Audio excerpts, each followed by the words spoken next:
not making this video for attention, or sympathy, or anything. I just want anyone who can help me to do that. My name's Daniel, and this is a story I wish I didn't have to tell. I've been a night owl my entire life. As a teen, I used to stay up way past midnight every night, watching terrifying videos on YouTube. I know now they were nothing compared to the horrors of the real world. Nothing compared to the tragedy my family and I went through. The story I'm gonna tell to you now. My parents, being teachers, had always emphasized the importance of sleeping well to me, and would definitely disapprove of my late-night routine. So I knew that if they'd caught me up at that time, I'd be in big trouble. At first, this wasn't a problem, but after I told them about a child predator in our neighborhood that I'd seen in one of my videos, they seemed to grow more and more paranoid, which was obviously understandable. Every night, I'd hear one of them wandering into my room, checking on me, and every night, I'd immediately turn off my light and pretend to be asleep. I never knew for sure if it was my mom or dad coming in, since obviously if I opened my eyes to see, they'd know I was awake. Mostly, I presumed it was my dad, from the heavy-sounding footsteps, but either way, I found it pretty hypocritical for them to preach to me about being up late when they were awake themselves. Sometimes I wondered if they knew I wasn't sleeping, because often it was only after what seemed like hours before they'd finally leave and go to check on Alfie. That's my little brother, and Lucy, my little sister. I'd have asked them about it, but I thought it would have confirmed any suspicions which they seemed to already have about my staying awake deep into the mornings of the next day. Like I said, I guess they were just paranoid about the child predator. It was stupid for me to presume any of these things, and I'll never forgive myself for it, but I did it all the same. Anyway, one day, Lucy's school, where my parents both work, announced a school trip.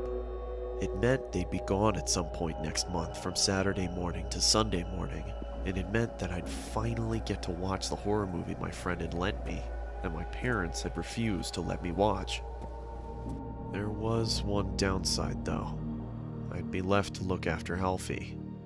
He, being only 6 years old, my mom was reluctant to leave him in my care alone, but my dad defended me, reminding her that Alfie had been up most of the night after a nightmare, so he'd probably sleep most of the day anyway. Besides, he reassured her, he's 17. He can be given a little responsibility. With a heavy heart, my mom agreed. I honestly wish she hadn't. Finally, the morning came for them to head off. It took longer than expected because my sister said some of her favorite toy dolls had been stolen, but eventually my mom persuaded her that they were probably just lost and told me to look for them whilst they were gone. I begrudgingly agreed, and soon they were ready to go. As they were leaving, my mom gave me a stern word, reminding me to lock the doors, not go to bed too late, and take good care of Alfie. She told me she'd be watching through the security cameras to make sure I was looking after him properly. I told her she really didn't have to worry. Then we said our goodbyes, and they were off. Alfie and I spent most of the day playing outside, but came in after the frisbee landed near a strange man who Alfie said had been in his nightmare. I told him that was ridiculous, because even if he somehow was in his dream, he wouldn't be able to remember. Anyway, I went by myself to get it, and I have to admit that the man was fairly creepy. He had a huge grin, and his eyes, staring right at me, seemed to be permanently forced further open than they were designed to go. His clothes all seemed to have been made from someone 50 years younger, as they struggled to cling to his fully grown body. It was cold, but he was wearing a sun hat, a tiny one for children, which barely fit on his head. I recognized it, but didn't know how at the time. If I'd learned anything from the videos I spent my nights watching, I'd have abandoned the frisbee and left, but clearly I didn't, because not wanting to feel like a baby, I approached him. As I got closer to the man, his smile disappeared, and he removed the hat and held it behind his back. I began to see his features in greater detail. He looked tired. He was pale and his eyes were bloodshot and had huge gaping bags under them. In the entire time it took me to get to him, the man didn't move an inch, other than the odd blink. Not even his eyes shifted. At this stage, I was getting uneasy. I just wanted to get it and leave. "Hi, can I have my frisbee back, please?" "Thanks." The thought of that conversation, if you can even call it a conversation, still makes me shiver. I locked the front door as soon as we got home. We were both a bit shaken, and Alfie looked tired, so I gave him some more food and put him to bed. It took him about 2 hours to fall asleep. He kept complaining that he'd have another nightmare about that man. I told him he wouldn't, but he wasn't convinced. "I see him every night," he whispered to me. "Well, if you see him again, don't worry, I'll be here to fight him off." This seemed to settle him down, and soon he was fast asleep. At about 11, it was time to put my film on. I couldn't have my mom knowing that I was watching it, so I did something naive and ignorant, and something I'll always regret. I turned off the security cameras.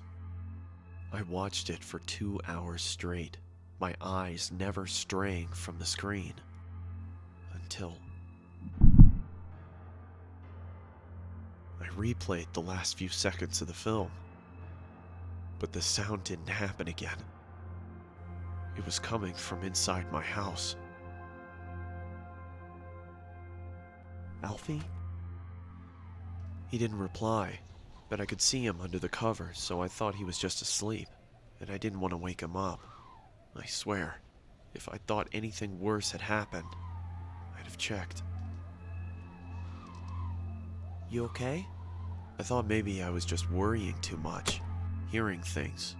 It was late, and the film had been scary. Maybe it was just all in my head. I knew from the sound of his voice it was him. "Alfie! Alfie?"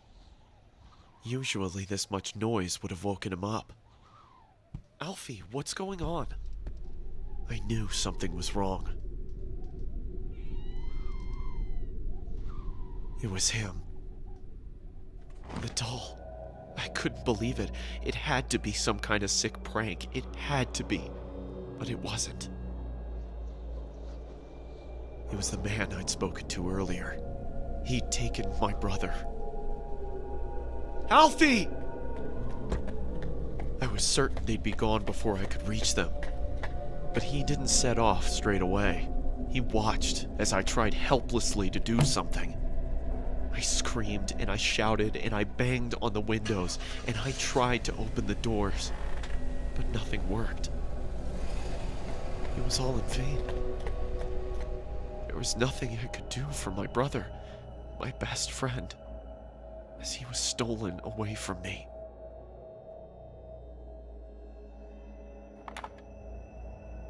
It was too late for the police to do anything. It was too late for anybody to do anything. He was gone, and in time, I'd have to come to accept that.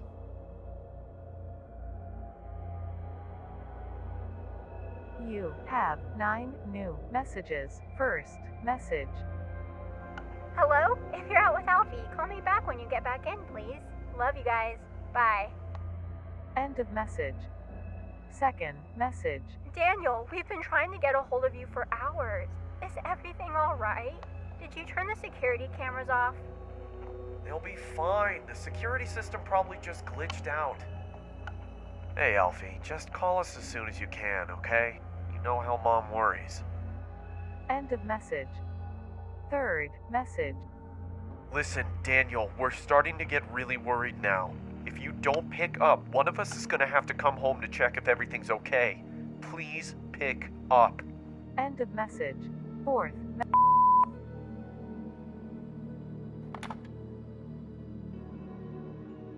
Daniel, are you okay? Daniel! What's happened? Please answer. I couldn't bear to tell them anything. That was 7 years ago. We never found him.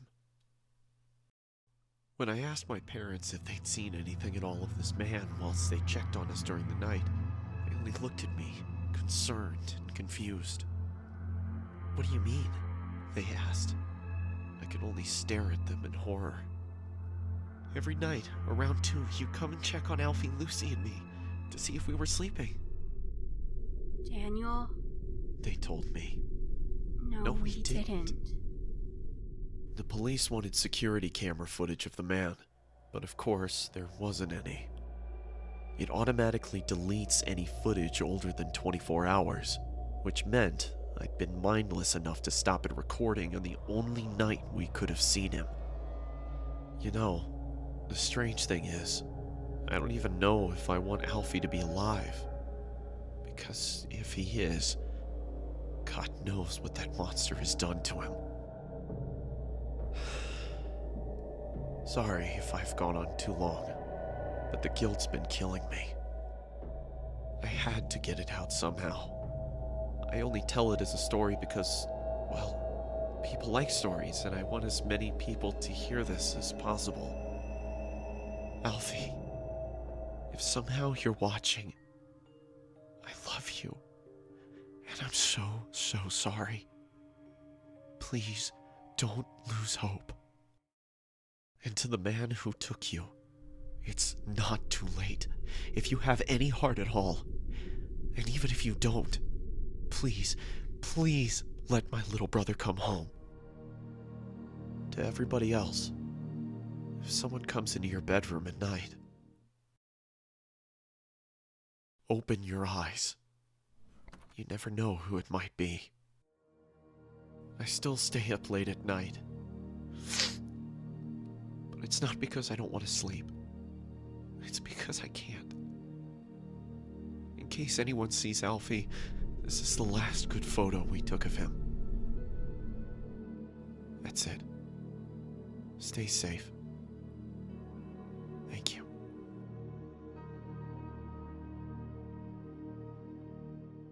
Thank you for sticking around to the end of the video. If you would like to support the channel, check out the merch link in the video description.